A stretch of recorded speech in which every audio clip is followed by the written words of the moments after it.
Yesterday, the White House declared the Iran war over. Oil dropped $15 in a single session. The UAE walked out of OPEC after 59 years, and every financial headline said the same thing.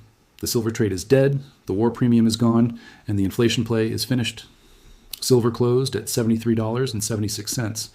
And while every one of those headlines was running across financial media, something happened inside the physical silver market that almost no one covered. The Comex vault reclassified eligible silver into deliverable registered silver for the second consecutive day. 23.1 million ounces of physical metal was demanded and delivered in 48 hours. That is 39% more than the entire month of April in 2 days, while a peace announcement played on every screen in the country. The paper market told one story today. The physical delivery mechanism told a completely different one.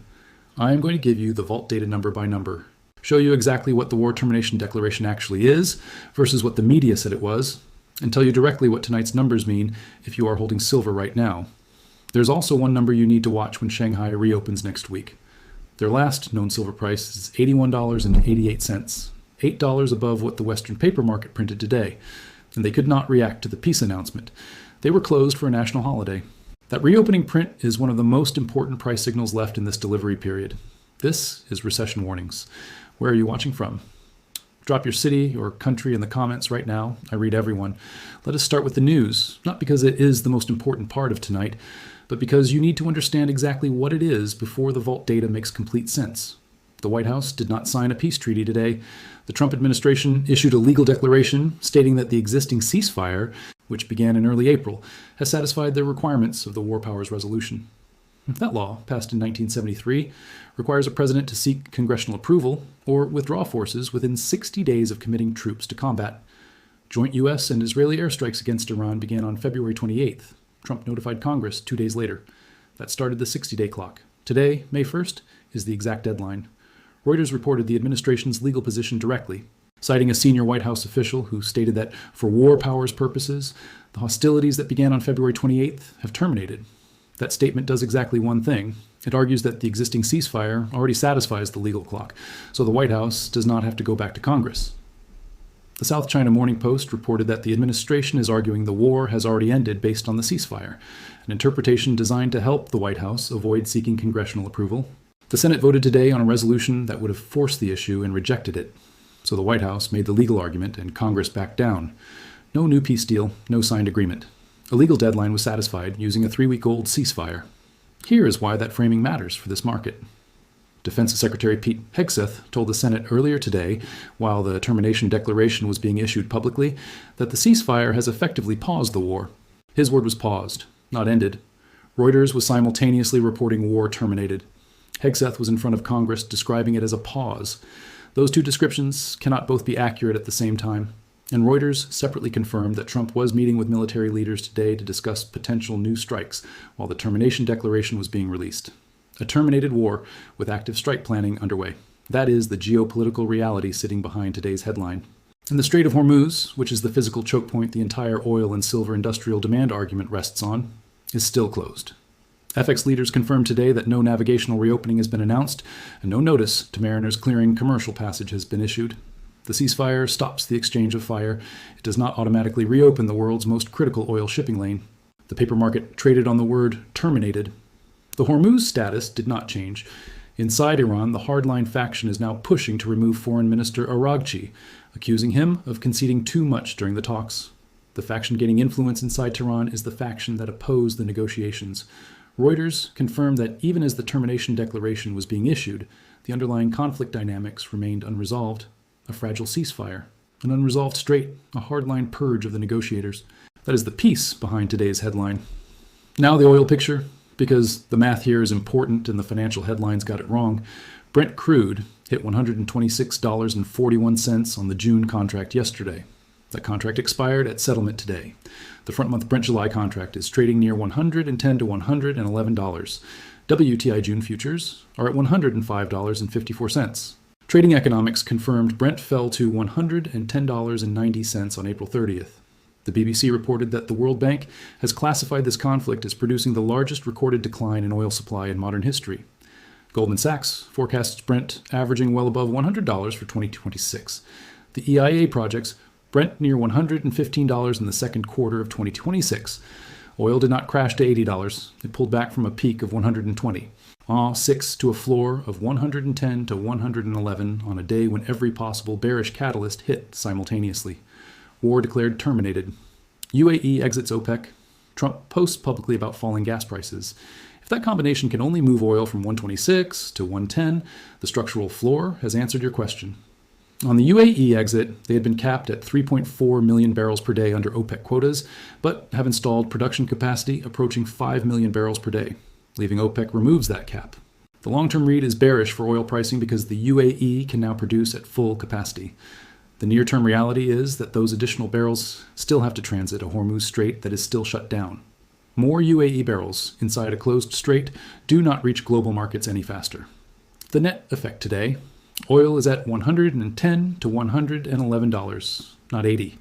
Now I'm going to give you the numbers that actually matter tonight. The Comex Vault data published while every one of those headlines was running. May 2026 delivery period. Cumulative total as of tonight, 4,628 contracts, 23.1 million ounces of physical silver, demanded and delivered since first notice day on April 30th. To put that against recent delivery history, January 2026 saw 9,890 contracts and 49.4 million ounces delivered. March 2026 saw 9,212 contracts and 46.1 million ounces. February 2026 saw 5,360 contracts and 25.2 million ounces. April 2026's entire month produced 3,313 contracts and 16.6 million ounces. May is 2 days into its delivery period and has already produced 23.1 million ounces, 39% more than all of April in 48 hours, and 6,290. 9 contracts representing 31.5 million ounces of May open interest are still outstanding. If even a fraction of those contracts stands for delivery rather than rolling to July, May is tracking to challenge or exceed February's total. The delivery period is not halfway through. Now the registered vault. Registered silver, the metal that is actually deliverable against Comex contracts, is at 80.8 million ounces tonight. It increased 1.3 million ounces today, a 1.6% single-day gain. On the surface, that looks like supply is improving. Now look at what happened on the other side of the ledger at exactly the same moment. Eligible silver, the privately held metal stored inside Comex vaults without delivery obligation, dropped 1.9 million ounces today. It started the May delivery period at 235.7 million ounces 2 days ago. It is at 233.8 million ounces right now. The 30-day eligible drain is 17.6 million ounces, a 7% contraction in the private silver buffer over a single month. The 30-day total vault net outflow is 13 million ounces. Metal is leaving the Comex storage system overall, not entering it. This is the second consecutive reclassification day. Yesterday, 3.8 million ounces of eligible silver was converted into registered silver to meet day one delivery obligations. Today, another 1.3 million ounces moved in the same direction. The combined 2-day reclassification is 5.1 million ounces. On both days, private silver holders with metal stored inside Comex vaults had to issue warehouse warrants to make that metal deliverable against physical demand. The 30-day registered net change is up 4.8 million ounces. But the 30-day total vault is down 13 million ounces. The registered pool is being supported through reclassification, while the systemic drain runs beneath it. Here is why that mechanical distinction matters beyond the numbers. New supply arriving from mines, refiners, or international sources shows up as a deposit into the total vault. What 2 consecutive reclassification days represent is not new supply. It is the reallocation of metal already inside the system. Metal that was privately owned and stored without delivery obligation being converted into deliverable metal, because the physical demand materializing against the registered pool is outpacing what the pool can absorb on its own. When that happens, on back-to-back days during a peace announcement, it means the physical delivery pressure is completely independent of the geopolitical narrative. The coverage ratio is 16.3%. The comfortable operational threshold is 30%.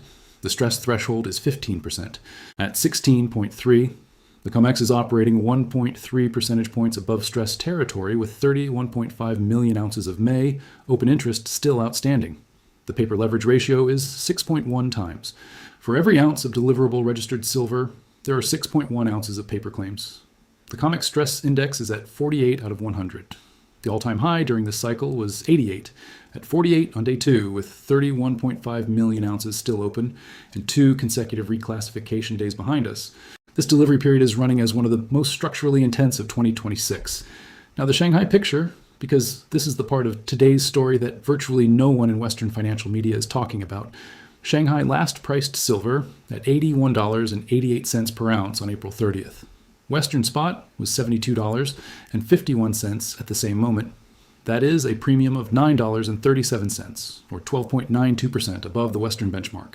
The 6-month average Shanghai premium is 10.21%, or $7.57 per ounce. Today's reading of 12.92% is 2.71 percentage points above Shanghai's own 6-month average. The world's largest physical silver consumption market was not pricing in a peace discount before the holiday. It was running above its own elevated baseline, and Shanghai is closed right now. The Shanghai Gold Exchange and Shanghai Futures Exchange are on Labor Day, Golden Week holiday through the end of this week. The last known Shanghai price for silver is $81.88. That price will not update until the exchange reopens next week, which means the physical price signal from the world's largest silver consumption center is frozen at $81.88, while the Comex paper market ran its war-terminated close at $73.76 today. The gap between the last known Shanghai physical price and tonight's Western paper close is $8.12 per ounce. When Shanghai reopens, it will price into a world where the Comex delivered 23.1 million ounces during the holiday week, the Hormuz Strait is still closed, and 31.5 million ounces of May contracts are still open. That reopening print is one of the most important price events of the rest of this delivery period. Watch it. Now, directly to each person watching, broken down by how you are positioned tonight. If you hold physical silver, the vault reclassified eligible metal for the second straight day to meet delivery obligations. On the same afternoon, the war was declared legally over. Shanghai's last known price for your metal is $81.88, $8.12 above what the Comex paper market printed today. That market is closed and cannot react to today's paper narrative. When it reopens into this delivery data, the question is whether the physical premium compresses or holds. 2 consecutive reclassification days and a Hormuz Strait still confirmed shut is not the setup for a sharp physical premium compression. If you hold PSLV, tonight's discount to net asset value is 5.47%. NAV is $25.79. Share price is $24.54. The 52-week average discount is 3.47%. PSLV is trading 2 full percentage points deeper than its own annual average right now. The compression from 5.47% toward 3.47% represents approximately 2 percentage points of additional return on top of any silver spot price movement. The delivery period is still open. 2 consecutive reclassifications, 31.5 million ounces outstanding. That PSLV discount compression window is this delivery period. It closes next week. Watch the discount each day alongside the eligible column. If you hold SLV or SIVR, both track LBMA benchmark pricing that adjusts in real time to physical delivery conditions across Comex in London.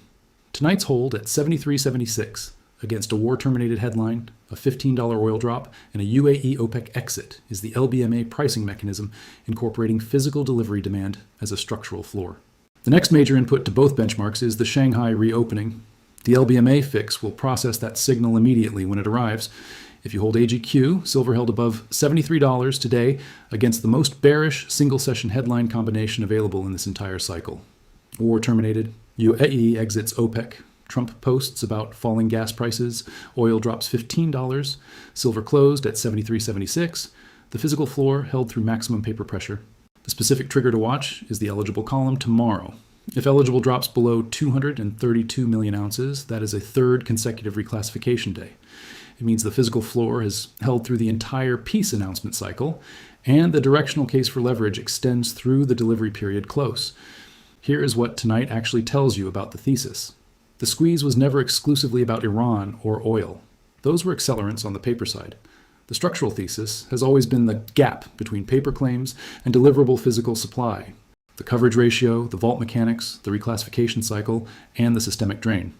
The geopolitical story raised the paper price faster and brought more attention to the delivery pressure, but the vault mechanics were running before the war started, and they are running tonight, on the exact day the war was declared legally over. The most powerful paper narrative this cycle had available, peace announced, oil drops, headlines say sell, hit in a single session. Silver closed at $73.76, not 60, not 65. $73.76. The Comex delivered 23.1 million ounces anyway. The vault reclassified for the 2nd straight day anyway. The Hormuz Strait stayed shut anyway. And Shanghai is sitting frozen at $81.88, unable to even process the news until next week. The physical delivery mechanism does not read Reuters. It reads the vault. And tonight, the vault said the May delivery period is still running. The eligible buffer is still draining. And 31.5 million ounces of May contracts remain open. All sources behind every number in this video are linked in the description. The Comex warehouse data, the Reuters War Powers confirmation, the BBC UAE OPEC report, the Shanghai premium figures, the FX leaders Hormuz confirmation, the PSLV NAV data. Every figure is sourced and linked below. Drop in the comments the one number you're watching most closely through the rest of this delivery period, the eligible drain, the reclassification streak, the May open interest, the Shanghai reopening, the PSLV discount. Drop your one number right now. If this video gave you the complete picture, hit the like button. It gets this data in front of every silver holder who needs to see it today. Subscribe and hit the notification bell. I'm posting the eligible number every evening until the May delivery period closes. The war was declared terminated. Hormuz is still shut. The Comex delivered 23.1 million ounces. The vault reclassified for the second straight day. Shanghai is at 81.88. Silver is at 73.76. This is Recession Warnings. See you tomorrow.